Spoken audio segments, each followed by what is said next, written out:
I'm really excited today. Today's video is going to be on my conversion story to Islam.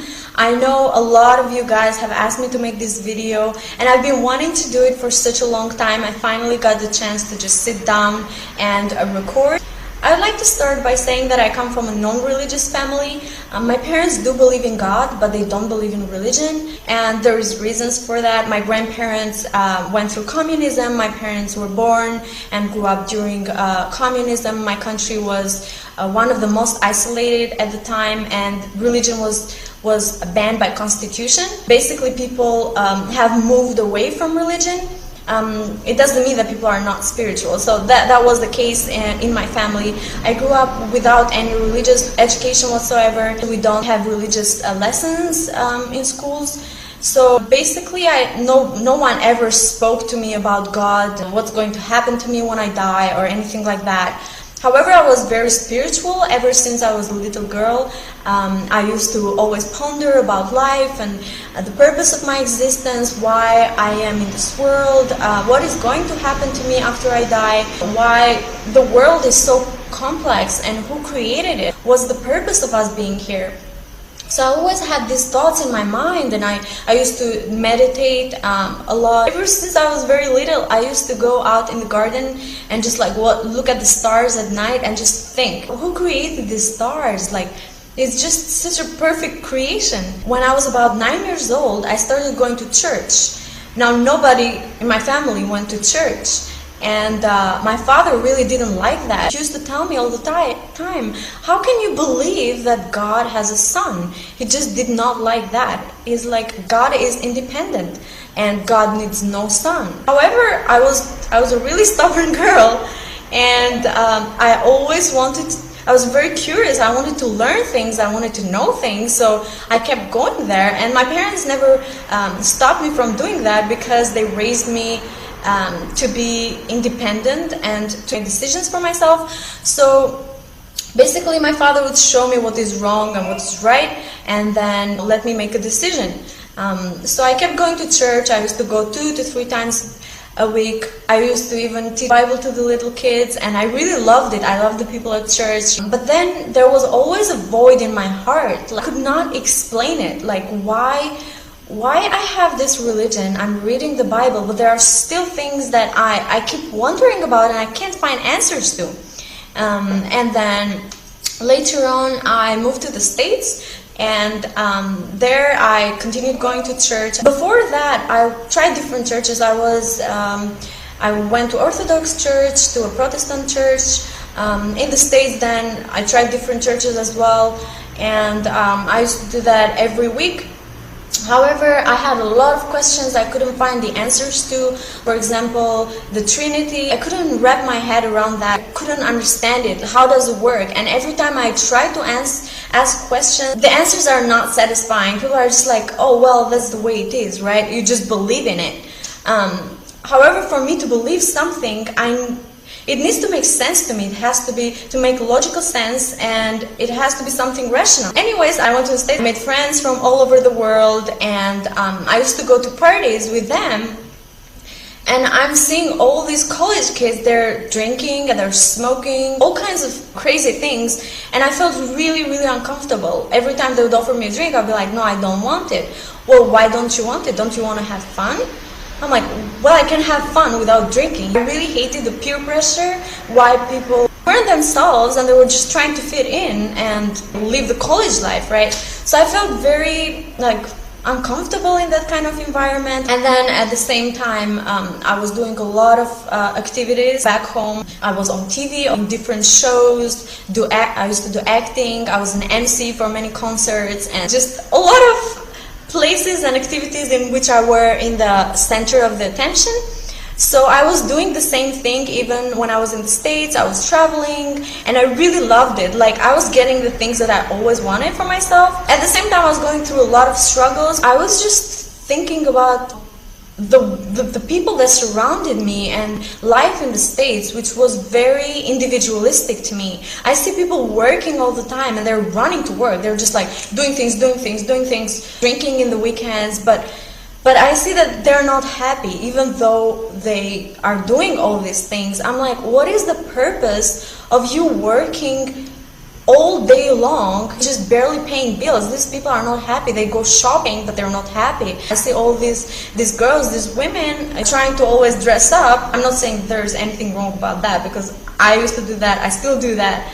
If you're doing it because it makes you feel good, I mean, there is no problem about that. But a lot of girls do that so that they feel accepted by their friends or by guys. I was just really like confused. The lack of spirituality, and you know, everybody is on their phones, and there is a big void. Like, I feel like people are so unhappy. There's so many people that are on drugs. Why so many young people are on drugs? So I kept wondering about all these things.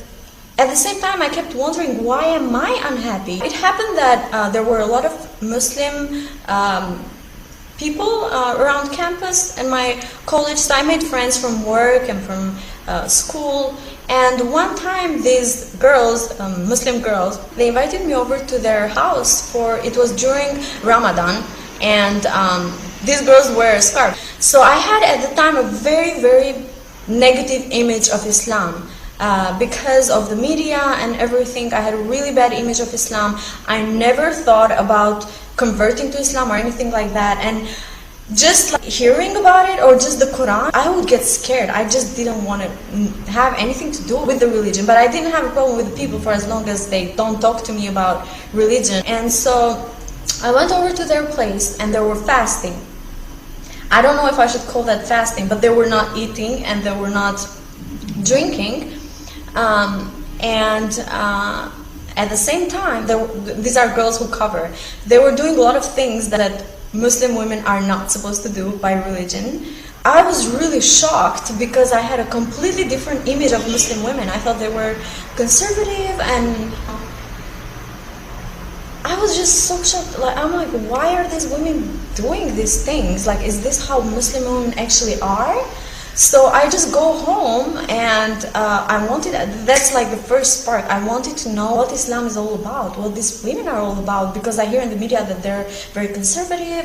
I went home and I researched it, and I was like, this is so much hypocrisy that I couldn't even swallow it. And that's how I got exposed to Islam. I did not know at the time that all it takes for someone to be a Muslim or to be called a Muslim is for them to declare that there is no God but God, and Muhammad, peace be upon him, is his prophet, believe in the angels and the holy books.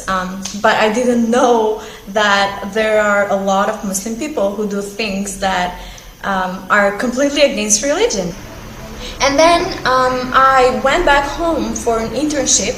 I was wondering how I can grow spiritually and how I can become a better person, how I can understand this world, and how I can find answers to all these questions I have, how I can fill this void I have in my heart.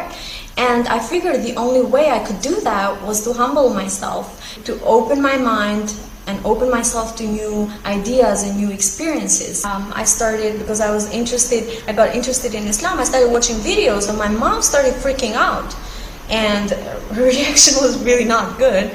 So I kind of had to hide that. I was really confused during that time. Then in September, school started again, so I went back to the States. I was taking a class on different world religions, so I was learning about different ideologies, theologies. I then searched Islam and what does it mean, and it means a voluntary submission to God.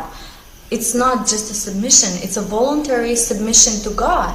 And I was wondering, why do people submit to God, or why should people submit to God? I kept pondering. I'm like, everybody is following something, everybody is worshipping something, everybody is submitting something to something, whether it be money, whether it be fame, whether it be a religion, whether it be drugs or alcohol. Everybody is submitting to something. So I said, then why not submit to something that is worth submitting to? So that was what was going on in my mind. And one thing that I was really troubled with in the religion I was following, Christianity, even though I really believed in God and I believed in Jesus, was the fact that Christianity did not, like, it was very incompatible with science, because I did believe in science, and for me to be convinced about something that it is the truth, it needs to make logical sense to me. It has to be rational. I went online and I was searching about Christianity and Islam as well, and then I was just blown away because I found verses of the Quran that were obviously revealed 1400 years ago, and one that later proved in the 19th century. And I was, wow, this is mind-blowing to me. I went and I researched Quran. It was the very first time that I wanted to play Quran. I don't know why, but I was always scared to even listen to it. That's how powerfully media impacted my thinking. Anyways, I just YouTube in the Quran. I played the first chapter, Surah Al-Fatiha. And as soon as I heard it, I don't know what happened to me. I kept crying. I replayed that for 6 hours. Penetrated my heart so deeply that I just don't know how to explain it. It was just so powerful. And I learned it in Arabic that same day as I was playing it. I don't know, I was just so impacted by it. Like, I couldn't stop crying. And then I said, there is no reason for me not to believe in this. I already believed in Christianity, and one of the wonderful things about Islam was that I didn't have to give up Christianity. I still believe in Jesus, but I just believe that he's a prophet. I went to the restroom, I washed my face, and then I ran to my friend and I said, I want to become a Muslim. She's a Muslim girl. I said, I want to become a Muslim. I want to say my Shahada. Can I say my Shahada? That was like the most wonderful thing that ever happened to me. And then after that has been a really long journey, a beautiful journey, but at the same time very challenging. It's not easy to be a Muslim convert living in the West. But that's a completely different story. Perhaps I will share with you another time. I hope you really liked this video and enjoyed it. If you did, please subscribe to this channel, like this video, share it with your friends, and keep an eye for my next videos.